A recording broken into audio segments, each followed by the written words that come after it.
पुण्याच्या इंदापूरमध्ये कोकणचा राजा असलेला फणस दाखल झाला। या फणसाला नागरिकांचा भरघोस प्रतिसाद प्राप्त होतोय।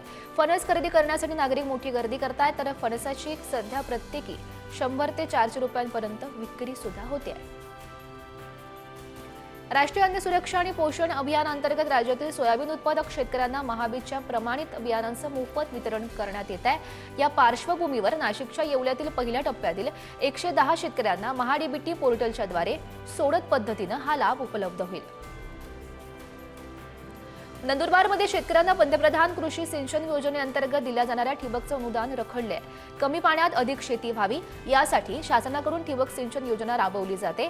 मात्र वर्षभर उलटल्यानंतर सुद्धा शेतकऱ्यांना हे अनुदान काही मिळालं नसल्यानं त्याचा फटका आता शेतकऱ्यांना सहन करावा लागतोय।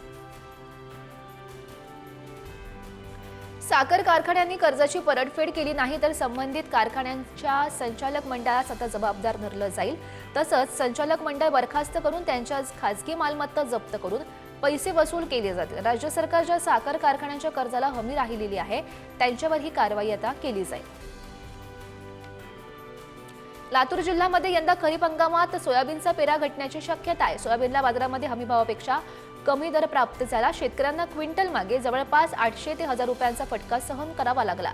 वेळेवर पाऊस झाल्यास उडीद आणि मुगाचा पेरा वाढण्याचा अंदाज आहे। वाशिम कृषी उत्पन्न बाजार समितीमध्ये हळदीच्या दरात घसरण झाली असून हळदीला सध्या 11,500 ते 13,000 रुपये प्रति क्विंटलचा दर मिळतोय। मागील आठवड्याच्या तुलनेमध्ये हे दर 500 रुपयांनी कमी झालेत। दिवसेंदिवस हळदीच्या दरात घट होत असल्यानं शेतकरी चिंतेत आहेत।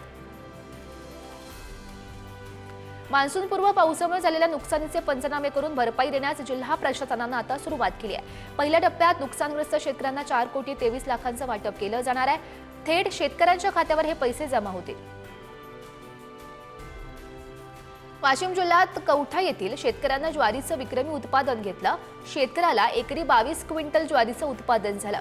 ज्वारीला सध्या चांगले दर मिळत असल्यानं शेतकऱ्याला मोठा फायदा झालाय।